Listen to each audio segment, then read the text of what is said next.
ഞാൻ പിണറായി വിജയനോട് പറയുന്നു, നിങ്ങളുടെ സ്ഥാനാർത്ഥി പറഞ്ഞത് നുണയാണ് എന്ന് അവർ തന്നെ പറഞ്ഞിരിക്കുന്നു. വീഡിയോ പ്രചരിപ്പിച്ചു എന്നതിന്റെ പേരിൽ നിങ്ങൾ എടുത്ത മുഴുവൻ കേസുകൾ പിൻവലിക്കാം. മുഴുവൻ കേസുകൾ പിൻവലിക്കാം. പാവപ്പെട്ടവർക്കെതിരെ, നിരപരാധികൾക്കെതിരെ കേസെടുത്തിരിക്കുക. ഞാനൊരു 9 പരാതി കൊടുത്തു എനിക്കെതിരെ, ഒറ്റത്തിനും കേസെടുത്തില്ല. ഇലക്ട്രൽ ബോണ്ടിന് കാശ് വാങ്ങി നരേന്ദ്രമോദി എന്ന് പോസ്റ്റ് ഇട്ട പാലോടിയിലെ ഒരു യൂത്ത് കോൺഗ്രസ്സുകാരനെതിരായി കേസെടുത്തു. എന്താ കേസെന്നറിയാം? FIR. നരേന്ദ്രമോദിയുടെ സൽപ്പേരിന് കളങ്കം ചാർത്തിയെന്ന്. അതിന് കേസെടുത്ത ഈ പിണറായി വിജയനാണ് നമ്മളോട് മതേതരത്വത്തെ കുറിച്ച് പറയുന്നത്, മോഡി വിരുദ്ധത പറയുന്നത്. മോഡിയുടെ സൽപ്പേരിന് കളങ്കം ചാർത്തിയെന്ന്, സെക്യൂരിറ്റി ഇലക്ട്രൽ ബോണ്ടിൽ പൈസ വാങ്ങിയെന്ന് പോസ്റ്റ് ഇട്ടേക്കുന്നു. മോഡിയുടെ സൽപ്പേരിന് കളങ്കം ചാർത്തി എന്ന് പറഞ്ഞ് ഷെമാ മുഹമ്മദിനെതിരായി കേസെടുത്ത്, വർഗീയതക്കെതിരായി സംസാരിച്ചതിന്. അപ്പം മോഡിക്കെതിരായി കേരളത്തിൽ സംസാരിച്ചാൽ പിണറായിയുടെ പോലീസ് കേസെടുക്കും. നമുക്കെതിരെ എന്ത് സൈബർ ആക്രമണം നടക്കാം, കുടുംബാംഗങ്ങളെ വരെ വലിച്ചഴിക്കാം.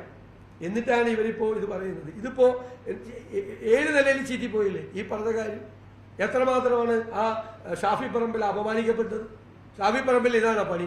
അശ്ലീല വീഡിയോ ഉണ്ടാക്കിയെന്നാ പറഞ്ഞത് ഷാഫി പറമ്പിൽ. ഇപ്പൊ പറയാ വീഡിയോ ഇല്ല, പോസ്റ്ററാണ്. ഏത് പോസ്റ്റർ? എവിടെ വീഡിയോ എന്ന് ചോദിച്ചപ്പോ ഒരു മാധ്യമപ്രവർത്തകർ ആരും കണ്ടിട്ടില്ല വീഡിയോ. ഞങ്ങൾ ആരും കണ്ടിട്ടില്ല വീഡിയോ.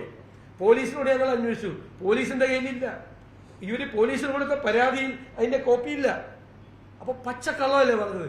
ഇലക്ഷന്റെ അവസാനത്തെ ആഴ്ച എനിക്കെതിരായി അശ്ലീല വീഡിയോ ഉണ്ടാക്കി എന്ന് പറഞ്ഞ് വൈകാരികമായ തരംഗം ഉണ്ടാക്കാൻ ചെയ്ത നുണബോംബാണ്. ഞാൻ അന്ന് പറഞ്ഞല്ലോ ഇത് നുണബോംബാണെന്ന്. ഇപ്പൊ നുണബോംബ് പൊട്ടിയല്ലേ? മറ്റേ പാനൂരിലെ ബോംബും പൊട്ടി, ഈ നുണബോംബും പൊട്ടി, രണ്ടും കൂടി ഒരുമിച്ച് പൊട്ടി. അത് പിണറായി വിജയൻ പറഞ്ഞതാണ്. അല്ലല്ല, പിണറായി വിജയൻ പറഞ്ഞതാണ്. ഞങ്ങള് കരട് തയ്യാറാക്കിയിട്ട് ഇതൊന്നും നോക്കി തരണമെന്ന് പറഞ്ഞാൽ എന്തായാലും പിണറായി വിജയന്റെ അടുത്ത് കൊടുത്തിട്ടില്ല. പുള്ളി പറഞ്ഞാണ്. അതുകൊണ്ട് എന്താ വാർത്ത വന്ന്? ഞങ്ങൾ എന്തായാലും മാധ്യമ പ്രവർത്തകർക്ക് കൊടുത്തത് ഞങ്ങളുടെ പ്രകടന പത്രികയാണ്. ഞങ്ങളുടെ പ്രകടന പത്രികയിൽ ഞങ്ങൾ വളരെ വ്യക്തമായി പറഞ്ഞിട്ടുണ്ട്, നരേന്ദ്രമോദിയുടെ കാലത്ത്, കഴിഞ്ഞ 10 വർഷക്കാലത്തെ ഭരണത്തിനിടയിൽ ഉണ്ടാക്കിയ ഭരണഘടനാപരമായ നിയമങ്ങൾ മുഴുവൻ റദ്ദാക്കും.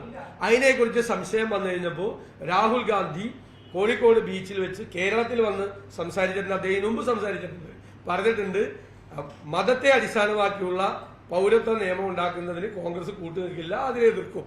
ഇന്നലെ പ്രിയങ്ക ഗാന്ധി വളരെ വ്യക്തമായിട്ട് പറഞ്ഞിട്ടുണ്ട്, അവർ AICC ജനറൽ സെക്രട്ടറിയാണ്, ഞങ്ങളുടെ സ്റ്റാർ ക്യാമ്പയിനറാണ്. UPA ഇന്ത്യ മുന്നണി അധികാരത്തിൽ വന്നാൽ ഈ പൗരത്വ നിയമം അറബിക്കടലിലാണെന്ന് പറഞ്ഞിട്ടുണ്ട്. ഇനി അതിനെക്കുറിച്ച് വേറെ ചർച്ചയില്ല, അത് അവസാന വാക്കാണ്.